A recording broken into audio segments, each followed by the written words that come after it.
નમસ્કાર, news capital માર્કેટમાં આપનું સ્વાગત છે. હું છું જાનવી જોશી અને આજે રિટાયર રિચના નવા એપિસોડ સાથે હું હાજર છું. આજનો ટોપિક એવો છે કે જે દરેક જોબ ડુઅર્સને, જે લોકો કમાણી કરી રહ્યા છે, એમના માટે ઉપયોગી થશે. અને જ્યારે તમે એક કપલ છે કે એક ફેમિલી છે એ જ્યારે ઇન્કમ જનરેટ કરી રહ્યા છે ત્યારે એમનું યોગ્ય આયોજન કરવું, એનું ફાઇનાન્શિયલ પ્લાનિંગ કરવું અને એ ફેમિલીના રિટાયરમેન્ટ માટેનું પ્લાનિંગ કરવું પણ એટલું જ જરૂરી છે. અને આ દરેક ચર્ચા કરવા આજે આપણા સાથે જોડાયા છે ફોરમ શાહ, જે ડિરેક્ટર છે SFN સુપરમાર્કેટના. Forum, welcome. આજના એપિસોડમાં આપનું સ્વાગત છે. Thank you.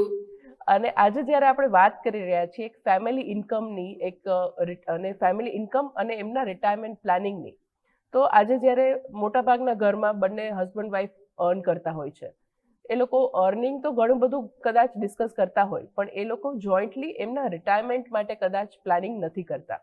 તો સૌથી પહેલા હું પૂછવા માંગીશ કે આપણે જ્યારે ફેમિલીમાં દરેક વસ્તુઓનું ડિસ્કશન કરીએ છીએ ત્યારે ઓપનલી મની ડિસ્કસ કરવું પણ શા માટે જરૂરી છે, અને એ ડિસ્કશન સાથે એનું આયોજન કરવું પણ શા માટે એટલું જ જરૂરી છે? જો જીવન જીવવા માટે પૈસો જરૂરી છે એ આપણને બધાને જ ખબર છે, રાઈટ? It is important.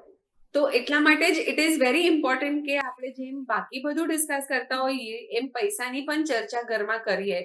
એ એટલું જ ઇમ્પોર્ટન્ટ છે, કારણ કે એક ફેમિલી છે કે એક કપલ છે, ભલે ઇન્ડિવિજ્યુઅલી પૈસા કમાતા હોય, પણ એ જે પૈસા કમાય છે, બચત કરે છે, રોકાણ કરે છે, એ શેની માટે કરે છે? એ લોકોના ફ્યુચર ખર્ચાઓ માટે કે ફ્યુચર ગોલ્સ માટે કરે છે. હવે ગોલ્સ એક આપણા બધા સાથે છે, કમ્બાઇન્ડ છે. ખર્ચાઓ આપણે પૂરા એઝ અ ફેમિલી માટે કરતા હોઈએ છીએ. તો પછી કમાણી ભલે આપણી ઇન્ડિવિજ્યુઅલ હોય, પણ જ્યારે એક્સપેન્સીસ જે છે, જેની માટે જ આપણે આ બધી ભાગદોડ કરતા હોઈએ છીએ, એ કમ્બાઇન્ડ હોવાના છે. તો ઇટ ઇઝ વેરી ઓબ્વિયસ કે આપણે જ્યારે ભેગા રહેતા હોઈએ, એક કુટુંબમાં સાથે રહેતા હોઈએ, તો ખર્ચાઓની ચર્ચા, પૈસાની ચર્ચા કરવી બહુ જ જરૂરી છે. પૈસાની ચર્ચા કરવાની વાત કરી રહ્યા છીએ ત્યારે વેલ્થ ક્રિએશનને કેમ આપણે બાકી રાખીએ? તો આપણા ફેમિલીઝમાં વર્ષોથી ઘણી બધી સેટ સિસ્ટમ્સ ચાલતી આવતી હોય છે કે આ જગ્યાએ ઇન્વેસ્ટ કરવું, આટલું ઇન્વેસ્ટમેન્ટ અહીંયા રાખવું અને કેવી રીતના લોંગ ટર્મનું પ્લાનિંગ કરવું. પણ સમય બદલાઈ રહ્યો છે તેમ ઇન્વેસ્ટમેન્ટના એસેટ્સ પણ બદલાઈ રહ્યા છે. ત્યારે આપણે લોંગ ટર્મ વેલ્થ ક્રિએટ કરવા માટે કઈ કઈ વસ્તુઓને ધ્યાનમાં રાખવું જોઈએ જેથી કરીને રિટાયરમેન્ટ પ્લાનિંગ આપણું સરળ થઈ શકે? સૌથી પહેલા તો છે ને, આપણે લોંગ ટર્મને ડિફાઇન કરવું જરૂરી છે. કારણ કે એ ઘણી બધી વખત છે ને, લોકોના માઇન્ડમાં એવું મિસકન્સેપ્શન હોય છે કે હર વ્યક્તિનું અલગ એક અન્ડરસ્ટેન્ડિંગ હોય છે કે કોઈની માટે long term can be 2 years, કોઈની માટે long term can be 3 years, 5 years, કોઈની માટે long term can be 7 or 8 years. આમ આપણે એમ જોવા જઈએ યુઝ્યુઅલી તો લોંગ ટર્મનું જે ડેફિનેશન હોય ને, લગભગ 7-8 વર્ષ પછી જેનો જે સમયગાળો હોય એને આપણે આઈડિયલી લોંગ ટર્મ કહીએ તો સેફ રહેશે. કારણ કે આ છે ને, આપણને આપણા જે અલગ અલગ અસેટ ક્લાસીસ છે એના ઉપરથી થોડુંક સમજવું જરૂરી છે. જ્યારે એક કંપની હોય, કોઈ કંપની સ્ટાર્ટ કરી હોય, તો શરૂઆતમાં ફર્સ્ટ યરથી જ એ કંપની નફો કમાવે એવું જરૂરી નથી. સપોઝ એક મોટી ઇન્ડસ્ટ્રી છે, એને ધીરે ધીરે એનું જેસ્ટેશન પીરિયડ હોય, કે એને સેટલ થવા માટે થોડોક સમય લાગે. તો એ જે થોડોક સમય લાગે ત્યારે એ કંપની માટે જે આપણે પૈસા રોકીએ એવા કંપનીમાં, કે એ કંપનીને એક્સપેન્ડ કરવા માટે જે પૈસા જોઈતા હોય છે, જનરલી એ લોકો માર્કેટમાંથી લોન લેતા હોય છે. તો એ જે સમય છે, જે કંપનીનો પોતાનો જેસ્ટેશન પીરિયડ છે, એ સમયમાં કંપનીનો નફો ઉપર નીચે હોઈ શકે છે. તો એ જ રીતે અગર આપણે સમજીએ કે લોંગ ટર્મ એ કંપનીને અગર લાંબા સમયગાળા માટે જો બિઝનેસમાં રહેવું હોય, તો લાંબા સમયમાં એ કંપની નફો કરશે જ. અને એ જ અગર આપણે ઇન્વેસ્ટમેન્ટની ભાષામાં કન્વર્ટ કરીએ, તો જ્યારે આપણે શોર્ટ ટર્મ માટે કે નજીકના સમયગાળા માટે ઇન્વેસ્ટ કરવું હોય, ત્યારે આપણે એવા પ્રોડક્ટમાં ઇન્વેસ્ટ કરીએ જેથી આપણને એક ફિક્સ્ડ વળતર મળી શકે છે.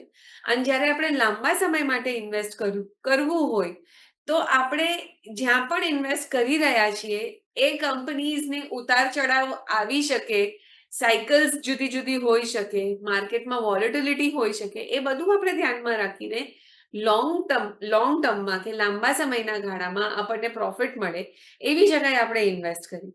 તો લોંગ ટર્મ જે હોય એ આપણે ડિફાઇન કરીએ. એ લોંગ ટર્મના ડેફિનેશન સાથે સાથે આપણે આપણા ગોલ્સ જે છે, આપણા ધ્યેય જે છે, કે જેની માટે આપણને રોકાણ કરવું છે એ પણ ડિફાઇન કરીએ. અને પછી બંનેનું જ્યારે સમન્વય થાય કે આ ગોલ મને આટલા વર્ષમાં અચીવ કરવાનું છે, તો આવા પ્રોડક્ટ આપણે ત્યાં ઇન્વેસ્ટ કરીએ. અને અમુક જે લાંબા સમયના ગોલ્સ હોય એની માટે આપણે લોંગ ટર્મ પ્રમાણે ઇન્વેસ્ટ કરીએ. બિલકુલ. તો કેવી રીતના લોંગ ટર્મનું આયોજન તમે એડવાન્સમાં કરી શકો, કેવી રીતના એના માટે તમારે ફંડ અલગ રાખવા જોઈએ. ફોરમ જ્યારે આજના સમયમાં જ્યારે બંને લોકો અર્ન કરતા હોય છે, હસબન્ડ વાઈફ બંને જ્યારે અર્ન કરે છે, ત્યારે ઘણા ખરા અંશે એ લોકો એક્સપેન્સીસ તો જોઈન્ટલી મેનેજ કરતા હોય છે. પરંતુ જ્યારે ફાઇનાન્સીસની વાત આવે ત્યારે સેવિંગ અને રિટાયરમેન્ટ પ્લાનિંગ આ જોઈન્ટલી મેનેજ કરવું કેટલું જરૂરી છે, અને જો આ યોગ્ય રીતના મેનેજ થાય તો ભવિષ્યમાં શું ફાયદાઓ થઈ શકે? અ, જો આપણે છે ને અત્યારે જે સમયગાળામાં જીવી રહ્યા છીએ એમાં છે ને ઘણી બધી અનસર્ટનિટીઝ છે.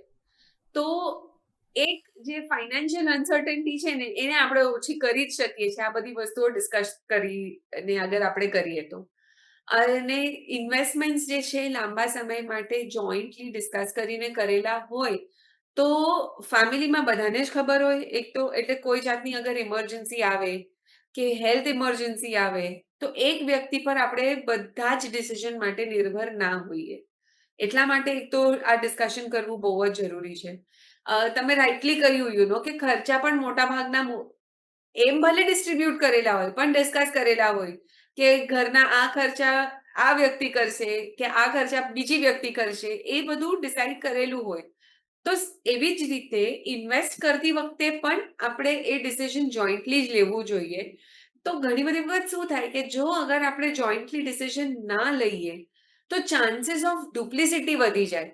કે આપણા મનમાં હોય કે આટલા સમય પછી આપણા બાળકનું એડ્યુકેશન આવશે કે બાળકના લગ્ન આવશે કે પછી આપણને કશે ટૂરમાં જવું છે તો આપણે પૈસા બચાવવાની જરૂરત છે. જો એ ઇન્વેસ્ટમેન્ટ ડિસ્કસ કરેલા નહીં હોય, એ બચત ડિસ્કસ કરેલી નહીં હોય તો ફેમિલીની હર વ્યક્તિ એની માટે બચત કરી શકતી હોય અને ડુપ્લિકેશન થવાના ચાન્સીસ હોય. એટલા માટે જ આપણે આ બધું ફેમિલીમાં ડિસ્કસ કરવું બહુ જ જરૂરી છે. બિલકુલ. અને જ્યારે આપણે ફેમિલીના બજેટિંગની વાત કરી રહ્યા છીએ ત્યારે એક્સપેન્સીસની વાત કરીએ છીએ ત્યારે એક સૌથી મોટી વસ્તુ એ છે કે પરિવારમાં શાંતિ જળવાયેલી રહે એના માટે બજેટિંગનું આયોજન કેવી રીતના એડવાન્સમાં કરવું જોઈએ, કે કેવી રીતના બજેટ ડિસ્કસ કરવું જોઈએ, જેથી કરીને પ્લાનિંગ પણ થઈ શકે, એક્સપેન્સીસ પણ થઈ શકે અને સાથે સાથે સેવિંગ પણ થાય. તો બજેટિંગનો રોલ જે છે એ કેટલો મહત્વનો છે?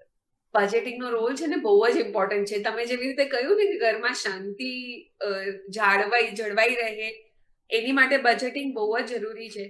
કારણ કે ઘણી બધી વખત શું થાય કે આપણી લાઈફ છે ને કાફી અનસર્ટન છે. ઇમરજન્સીઝ આપણને કહીને કોઈ દિવસ આવતી નથી. એટલા માટે જો આપણે પહેલાથી જ આપણા ખર્ચાઓ જો નક્કી કરેલા હોય કે આ મહિનામાં આપણે આ બધા એક્સપેન્સીસ આવવાના છે.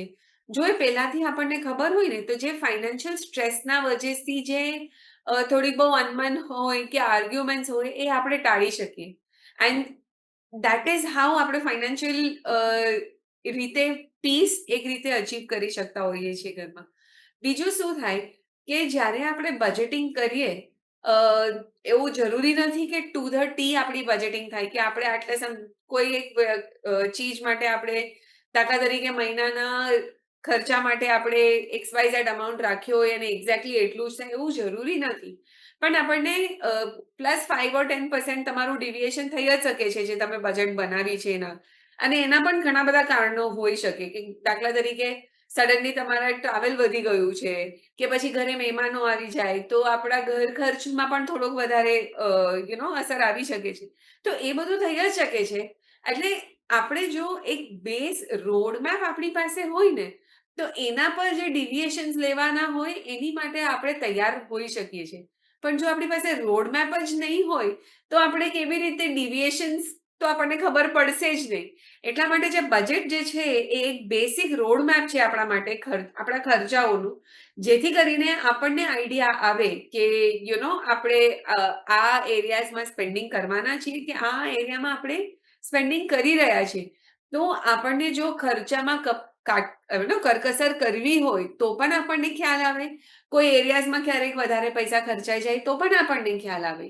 એટલા માટે બજેટિંગ બહુ જ જરૂરી છે આપણા ફ્યુચર ફાઇનાન્શિયલ પ્લાનિંગ માટે. અને આપણે કહીએ ને તો આપણા એક ફાઇનાન્શિયલ પ્લાનિંગનું જે બેઝ હોય ને, એ આપણા બજેટિંગ કે ખર્ચા, એ જ આપણું બેઝ હોઈ શકે છે કે જે આપણને અગર ખબર હોય તો આપણે એના ઉપરથી આખું પ્લાન બનાવી શકીએ. બિલકુલ. તો કેવી રીતના યોગ્ય બજેટિંગથી, યોગ્ય આયોજનથી પરિવારમાં શાંતિ જળવાયેલી રહે એ આપણે સમજ્યા. ફોરમ અત્યારના આપણે ચર્ચા કરી રહ્યા છીએ. અત્યારના એક સમય થયો છે એક નાનકડા વિરામનો, પરંતુ વિરામ બાદ આ ચર્ચાને આગળ ધપાવીએ.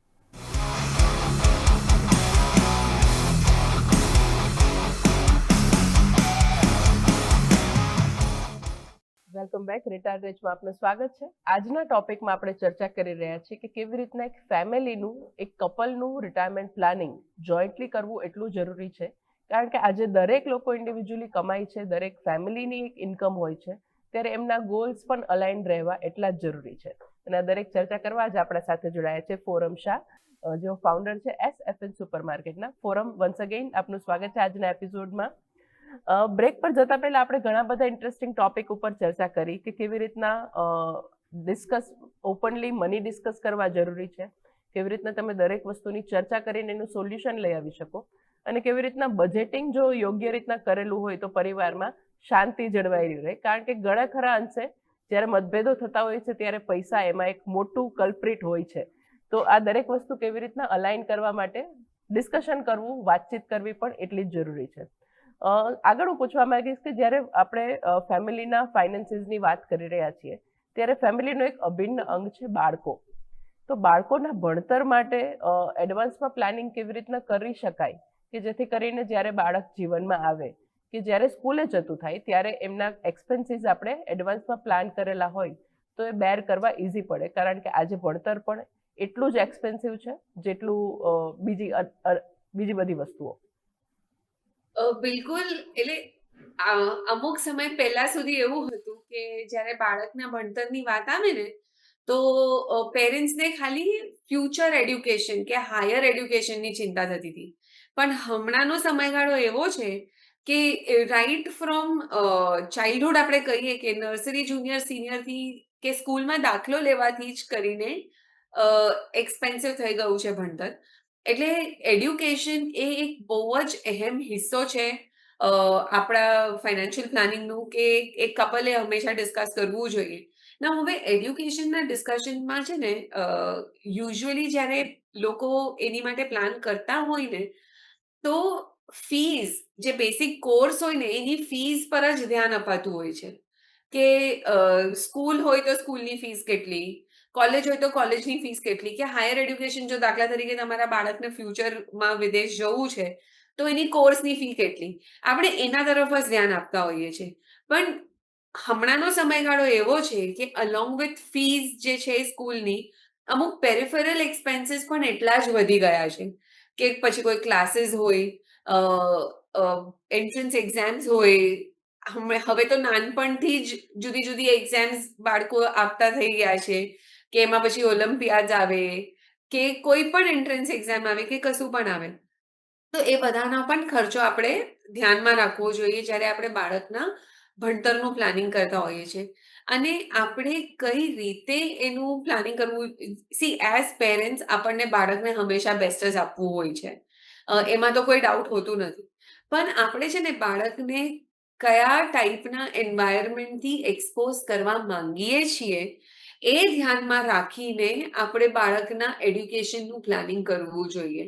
કારણ કે ઘણી બધી વખત સ્કૂલથી માંડીને, કોલેજથી માંડીને આ જે ઇમ્પ્રેશનેબલ એજ હોય બાળકની, ત્યારે બાળક પર શું ઇમ્પ્રેશન પડે છે, એ લોકોના પિયર્સ, આજુબાજુ જે એ લોકો સાથે ભણતા હોય છે એ લોકોનું બિહેવિયર કેવું છે, એનાથી પણ બાળક ઉપર ઇમ્પ્રેશન પડે છે. એટલે આ બધી વસ્તુઓ જે છે બિહેવિયરલ એસ્પેક્ટને આપણે ધ્યાનમાં રાખીને બાળકના એડ્યુકેશન માટે પ્લાન કરવું જોઈએ. અને એ જ પ્લાનિંગથી લઈને એ પ્રમાણે પછી આપણે જ્યાં પણ રોકાણ કરવું પડે એ કરવાનું એ એક જુદો વિષય છે. પણ જ્યારે આપણે એડ્યુકેશનનું પ્લાન કરતા હોઈએ છીએ, તો not just the course fees પણ એનું પેરિફેરલ એક્સપેન્સીસ કેટલું હોય છે. દાખલા તરીકે ઇન્ડિયામાં પણ જો આપણને બાળકને બીજે કશે ભણવા મોકલવું પડે, તો ત્યાં એનું રહેવાનો ખર્ચો, ખાવા પીવાનો ખર્ચો, બાળક વારે ઘડીએ જો સપોઝ પાછો ઘરે આવે એ વીકેન્ડ્સ માટે કે તહેવારો માટે એનો આવવા જવાનો ખર્ચો, એ બધો ખર્ચો પણ ઘણો બધો થઈ જ જાય છે સરવાળો અગર આપણે કરવા જઈએ તો. આપણે જ્યારે સ્પેન્ડ કરતા હોય ને ત્યારે એ આપણને નાનું નાનું લાગે, પણ જ્યારે એનું ટોટલ કરવા જઈએ ને તો આપણને ખ્યાલ આવે કે આ એક મોટું ફિગર થઈ જાય છે. તો આ બધું જ ધ્યાનમાં રાખવું જોઈએ અને પછી આપણે એની પ્લાનિંગ કરવી જોઈએ. બિલકુલ. તો બાળકોના માટે જ્યારે આપણે ફાઇનાન્શિયલ પ્લાનિંગ કરી રહ્યા છીએ ત્યારે એજ્યુકેશનમાં અને જે અધર એક્ઝામ્સ આવતી હોય છે, અધર એક્ટિવિટીઝ કરતા હોય છે, એનું આયોજન પણ એડવાન્સમાં તમે બજેટિંગમાં કરો તો તમારા એક્સપેન્સીસ મેનેજ થઈ શકે. આગળ હું તમને પૂછવા માંગીશ ફોરમ કે જ્યારે આપણે રિટાયરમેન્ટ પ્લાનિંગની વાત કરી રહ્યા છીએ ત્યારે ઘણા બધા એસ્પેક્ટ્સ એવા હોય છે કે જે અનએક્સપેક્ટેડ આવતા હોય છે, જેમ કે કોઈ હેલ્થ રિલેટેડ કઈ વસ્તુ થઈ અથવા તો જે earning member of the family છે એને અગર કાંઈ મુશ્કેલી આવી ગઈ તો એ સમયમાં જે આપણા ફાઇનાન્સીસ ખોરવાઈ જતા હોય છે એ બેલેન્સ કરવા માટે ફેમિલીનું ઇન્સ્યોરન્સ કવરેજ રાખવું શા માટે જરૂરી છે? અને અગર તમે એક્ઝામ્પલ આપી શકો કે કેટલા અર્ન કરવાવાળા માણસોને કેટલું કવરેજ હોવું જોઈએ, જેથી કરીને મોટો મોટો બેઝિક આઈડિયા આપણા વ્યુઅર્સને પણ આવે. ઓકે. તો તમે જે વાત કરી કે આપણે જ્યારે ફાઇનાન્સીસ પ્લાન કરતા હોઈએ છીએ, તો એની એક બેઝ આપણે બનાવતા હોઈએ છીએ અને બેઝનો સૌથી પહેલો હિસ્સો તો ઓફકોર્સ એ છે કે આપણે ઇમરજન્સી માટે પૈસા સાઈડ પર મૂકી દઈએ. પણ જે સેકન્ડ લેયર જે છે આપણા પાયાનો ફાઇનાન્શિયલ પ્લાનિંગના, એ છે ઇન્સ્યોરન્સ. હવે ઇન્સ્યોરન્સમાં છે ને બે ટાઈપ હોય છે. એક છે જનરલ ઇન્સ્યોરન્સ અને બીજું છે લાઈફ ઇન્સ્યોરન્સ. જનરલ ઇન્સ્યોરન્સમાં ઇન્સ્યોરન્સ, મેડિક્લેમ, જો આપણી પાસે ગાડી હોય તો એનો ઇન્સ્યોરન્સ, પ્રોપર્ટીનો ઇન્સ્યોરન્સ, આ બધા જુદા જુદા પ્રકારો આવે. અને life insurance is as the term says કે તમારા જીવનનું ઇન્સ્યોરન્સ. ના હવે આપણે ફેમિલીમાં ઇન્સ્યોરન્સ લેવાની વાત કરતા હોઈએ તો જનરલ ઇન્સ્યોરન્સ જે છે, હેલ્થ ઇન્સ્યોરન્સ, ફેમિલીના હર મેમ્બરનું હોવું જોઈએ. દરેક મેમ્બરની હેલ્થ હિસ્ટ્રી શું છે એ પ્રમાણે, તમે કયા એરિયામાં રહો છો એ પ્રમાણે, તમે કઈ પ્રકારની હોસ્પિટલમાં સારવાર લેવા જશો, એ બધું ધ્યાનમાં રાખીને તમારે ફેમિલીનું હેલ્થ ઇન્સ્યોરન્સ કવર લેવાની ખૂબ આવશ્યકતા છે. અને પછી એવા બાળકો પણ આવી જાય, એટલે એવું નથી, કારણ કે માંદગી તો કોઈને કહીને નહીં આવે કે નાનાને માંદગી ન આવી શકે કે ખાલી મોટાઓને જ આવશે, એવું નથી હોતું. એટલા માટે જે હેલ્થ ઇન્સ્યોરન્સ આપણે લેતા હોઈએ એ હર મેમ્બર ઓફ ધ ફેમિલીનું આપણે હેલ્થ ઇન્સ્યોરન્સ લેવું બહુ જ જરૂરી છે. અને આપણે જે હમણાં ફેક્ટર્સ જોયા એ બધા ધ્યાનમાં રાખીને લેવું. જ્યારે લાઈફ ઇન્સ્યોરન્સની વાત આપણે કરીએ તો લાઈફ ઇન્સ્યોરન્સ જનરલી એ વ્યક્તિનું લેવું જોઈએ જેના ઇન્કમ પર એ ઘર ડિપેન્ડન્ટ છે. ઓકે, તો બેસિકલી તમારા ઘરમાં જે કમાવતી વ્યક્તિ હોય એ વ્યક્તિનું લાઈફ ઇન્સ્યોરન્સ હોવું જરૂરી છે. હવે કેટલું ઇન્સ્યોરન્સ લેવું જોઈએ એ એક ફોર્મ્યુલા આપણે જોઈ શકીએ છીએ. તમારી જે રૂટીન હાઉસહોલ્ડ એક્સપેન્સીસ છે, સમજો એ વ્યક્તિ હોય કે ના હોય, આપણી રૂટીન જીવન તો આપણું ચાલવાનું જ છે, તો એની માટે આપણને કેટલા પૈસા જોઈશે? લગભગ આપણા જે ફ્યુચરના ગોલ્સ છે, જો એ આપણે નક્કી કરેલા છે, દાખલા તરીકે આગળ ફ્યુચરમાં આપણને બાળકોને ભણાવવા છે, એ લોકોના લગ્ન કરવા છે, પોતાનું રિટાયરમેન્ટ પ્લાન કરવું છે, કે પછી ફ્યુચરમાં હજી કોઈ આપણને ગાડી ચેન્જ કરવી છે કે નવું ઘર લેવાનું છે, કે બધું જે પણ હોય, જે પણ આપણા ગોલ્સ હોય, એ બધાનો ટોટલ ખર્ચો અંદાજે કેટલો આવી શકે છે, એ બધા વસ્તુઓ માટે આપણે કેટલો પૈસો સ્પેન્ડ કરવો છે એ નક્કી કરીએ. એ બધાનો એક સરવાળો કરીએ અને એના બેઝિસ પરથી આપણને જે અમાઉન્ટ મળે એટલું એ વ્યક્તિનું ઇન્સ્યોરન્સ હોવું જરૂરી છે. હવે ઇન્સ્યોરન્સ અને જે આપણા ઇન્વેસ્ટમેન્ટ્સ હોય કે આપણી જે વેલ્થ હોય એનું એક ઇન્વર્સ રિલેશન છે. જેમ જેમ આપણી વેલ્થ વધતી જાય એમ આપણી ઇન્સ્યોરન્સની રિક્વાયરમેન્ટ ઓછી થતી જાય. કારણ કેમ એક્સપ્લેન કરીએ કે જો જે વ્યક્તિ અત્યારે કમાઈ રહી છે, પોતાની કમાણીમાંથી બચત કરી રહ્યું છે ફોર ફ્યુચર. ઓકે, તો જે એ ફ્યુચર માટે જે અત્યારે આપણે બચત કરીએ છીએ, જે ભંડોળ એક ભેગું કરીએ છીએ, એ ભંડોળ ફ્યુચરમાં આપણને અવેલેબલ રહેવાનું જ છે. તો એ વ્યક્તિ હોય કે ના હોય, એ વ્યક્તિએ ઓલરેડી આપણી માટે એટલું પ્રોવિઝન કરેલું છે. તો આપણને ઇન્સ્યોરન્સની રિક્વાયરમેન્ટ ઓછી થઈ જશે. તો આ જે આપણી રિક્વાયરમેન્ટ શું છે, આપણું રૂટીન લાઈફસ્ટાઈલ નોર્મલ જીવન જીવવા માટે જે તમારી એજ હોય ત્યારથી લઈને સમજો 85 કે 90 વર્ષના આપણે જે થઈએ ત્યાર સુધી તમને લગભગ વર્ષ દરમિયાન કેટલો ખર્ચો લાગશે એ બધાનું એક કેલ્ક્યુલેશન કરી અને તમે એક અમાઉન્ટ અરાઈવ કરી શકો છો. એ તમારું લાઈફ ઇન્સ્યોરન્સ એટલાનું હોવું જોઈએ. આ એક તરીકો છે. બીજો તરીકો છે કે તમારી ઇન્કમ જે છે એનું એક એક્સ મલ્ટિપલ તમે રાખી શકો છો કે આટલી મારી ઇન્કમ છે અને એ જ પ્રમાણે મારું આથી 25 ગુણ્યા જેટલી મારી ઇન્સ્યોરન્સ હોવું જોઈએ, દાખલા તરીકે. So this can be the base on which તમે લાઈફ ઇન્સ્યોરન્સ લઈ શકો છો. બિલકુલ. તો આપ તમે ઇન્ફોર્મેશન આપી કે કેવી રીતના ફેમિલીનું ઇન્સ્યોરન્સ, ફેમિલીનું કવરેજ હોવું જરૂરી છે અલગ અલગ આસ્પેક્ટ્સમાં. ફોરમ લાસ્ટ એક ક્વેશ્ચન હું પૂછવા માંગીશ એ કદાચ ઘણા બધા ફેમિલીઝને આજના તારીખે પણ લાગુ પડે છે કે જ્યાં એક જ અર્નિંગ મેમ્બર છે, one male member of the family જ્યારે અર્ન કરે છે ત્યારે ઘણા બધા એક્સપેન્સીસ, ઘણા બધા ઇન્વેસ્ટમેન્ટ્સ એવા હોય છે કે જે ફેમિલીના બીજા મેમ્બર્સને ખબર નથી. અને આ સંજોગમાં ફિમેલ ઓફ ધ ફેમિલીને કેટલું ઇન્વોલ્વ થવું જરૂરી છે આ ફાઇનાન્સીસની અંદર બેઝિક ઇન્ફોર્મેશન માટે, કે જેથી કરીને જ્યારે પણ કોઈ મુસીબત આવે તો એ હડબડાઈ ના જાય અને એ એક પ્રોપર ડિસિઝન લઈ શકે કે જે એમના હસબન્ડે કે એમના ફાધરે જે એમનું ઇન્વેસ્ટમેન્ટ પ્રોપર પ્લાનિંગ કરેલું છે એની માહિતી જ અગર ફેમિલીમાં નથી પૂરતા પ્રમાણમાં તો કેવી રીતના એ મુસીબત ક્રિએટ કરી શકે છે. અને આ વસ્તુના કારણે એ ફેમિલીનું જે રિટાયરમેન્ટ પ્લાન કરી રહ્યા છે એ કેવી રીતના ખોરવાઈ શકે જો અપૂરતી માહિતી હોય. આ તો બહુ જ અગત્યનો મુદ્દો છે ઓનેસ્ટલી સ્પીકિંગ. અને આજની તારીખમાં પણ હજી પ્રિવેલેન્ટ છે ને એ જ એક બહુ દુઃખની વસ્તુ છે. કારણ કે અત્યારે આપણી પાસે એટલા બધા મીડિયમ્સ અવેલેબલ છે કે જેથી કરીને આપણે આપણા ફેમિલીની જાણ આપી શકીએ છીએ કે આપણે ક્યાં ક્યાં રોકાણ કર્યું છે, કે પછી આપણા પૈસા ક્યાં છે, કે પછી જો એ કમાવતી વ્યક્તિને કંઈ થઈ જાય તો ક્યાં અને કોને કોન્ટેક્ટ કરવું, એ આજની તારીખમાં ફેમિલી સાથે શેર કરવું સાવ જ સહેલું છે.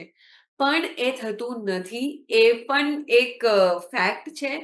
તો બહુ જ જરૂરી છે કે આ વસ્તુ થવી જ જોઈએ. અને આમાં છે ને મારું થોડુંક ઓલ્ડ સ્કૂલ થોટ નીચું હું. આપણા પાસે છે ને ઘરમાં એક બુક હોવી જોઈએ which can be accessible by any member of the family. અને એ બુકમાં ઇમ્પોર્ટન્ટ વ્યક્તિઓ જે હોય કે જેથી કરીને કોઈ જે મેઇન મેમ્બર હોય એને કાંઈ થઈ જાય તો એ વ્યક્તિઓને ક્યાં કોન્ટેક્ટ કરી શકીએ, એ લોકોના contact number as a starting point તો એટલીસ્ટ લખેલા હોવા જ જોઈએ. સો ધેટ દે નો કે કોને આપણે કોન્ટેક્ટ કરવું જોઈએ ને ક્યાંથી એક સ્ટાર્ટિંગ પોઈન્ટ હોય. મોટા ભાગના કેસીસમાં હવે આપણે છે ને ન્યુક્લિયર ફેમિલીઝમાં રહેતા હોઈએ છીએ. પેલા જોઈન્ટ ફેમિલી સિસ્ટમ હોતી હતી તો આ બધું છે ને ઓટોમેટિકલી સમહાઉ સચવાઈ જતું હતું. પણ હવે આપણે ન્યુક્લિયર ફેમિલીના કોન્સેપ્ટમાં જીવી રહ્યા છીએ. તો ઇટ ઇઝ વેરી ઇમ્પોર્ટન્ટ કે ઘરના મોટાઓ સાથે સાથે બાળકોને પણ એ જાણકારી હોવી બહુ જ જરૂરી છે. કારણ કે મુસીબતો જ્યારે આવે છે ને આપણને કહીને નથી આવતી. ઘણા બધા કિસ્સાઓ આપણે જોયા છે.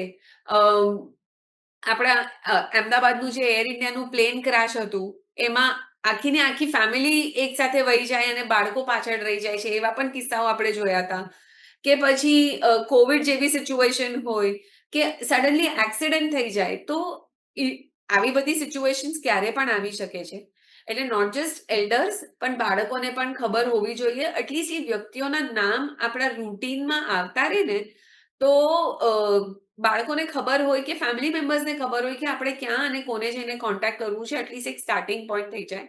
અને એવું જે કોન્ટેક્ટ ઇન્ફોર્મેશન શેર કરેલા હોવા જોઈએ, રાઈટ ફ્રોમ ફેમિલી ડોક્ટર હોય કે સીએ હોય કે પછી તમારા લોયર હોય કે તમારા ફાઇનાન્શિયલ એડવાઇઝર હોય, જ્યાંથી તમે ઇન્વેસ્ટમેન્ટ કરતા હો ત્યાંથી એ વ્યક્તિ હોય, જે પણ હોય, એ બધું તમે ઇન્ફોર્મેશન લખી રાખો. સાથે સાથે એટલીસ્ટ એક લિસ્ટ બનાવી રાખો કે આ બધી જગાઓ પર કોઈ અમુક તારીખ સુધી અહીંયા રોકાણ કરેલું છે. એટલી ઇન્ફોર્મેશન ખાલી શેર કરીને રાખો ને તો ફેમિલી માટે થોડુંક સહેલું થઈ જાય. આવી કોઈ સિચ્યુએશન આવે તો એમાં એ લોકો ડીલ કરી શકે. અને not just the male members, the female members also have to be equally involved આ બધી ડિસિઝન્સમાં, આ બધા ઇન્ફોર્મેશનમાં, જેથી કરી, કારણ કે મુસીબત કોઈને કહીને નથી આવવાની, તો everybody in the family should be aware of. બિલકુલ. તો જેવી રીતના તમે આટલી મહેનત કરીને તમારું રિટાયરમેન્ટ પ્લાનિંગ કરી રહ્યા છો, જો જેના માટે પ્લાનિંગ કરો છો એમને જ ખબર નહીં હોય તો પણ એક મુસીબત અલગ ક્રિએટ થશે. એના કરતાં બેટર છે કે તમારા ફેમિલીને વેલ અલાઇન્ડ રાખો. જેમ ફોરમબેને કીધું એવી રીતના એક બુક રાખો, એક ડાયરી રાખો કે જેમાં બધા જ એમરજન્સી ડિટેલ્સ અવેલેબલ હોય, જેથી કરીને દરેક ફેમિલી મેમ્બર્સને જ્યારે પણ જરૂરત પડે ત્યારે એ વસ્તુનું એક્સેસ કરી શકે. Forum, thank you so much આ ઇન્ટરેસ્ટિંગ ચર્ચા કરવા બદલ અને આટલા સરસ રીતના આ ફેમિલીના, આપણે કપલ્સના રિટાયરમેન્ટ પ્લાનિંગને ડિસ્કસ કરવા બદલ. અને આઈ એમ શ્યોર કે આજની આ ચર્ચાથી ઘણા બધા ફેમિલીઝની ઘણી બધી પ્રશ્નોનું નિવારણ આપણે લઈ આવ્યા હશું. અને એમના ઘણા બધા ક્વેશ્ચન્સ એવા હશે કે કદાચ એમને વિચાર્યા પણ નહીં હોય, પણ એમના માટે એ જાણવું પણ એટલું જ જરૂરી હશે, જેનું સોલ્યુશન આપણે આજે આપ્યું છે. તો આજના એપિસોડમાં અત્યારે બસ આટલું જ, પરંતુ વધુ સમાચારો માટે અમારા સાથે જોડાયેલા રહો. નમસ્કાર.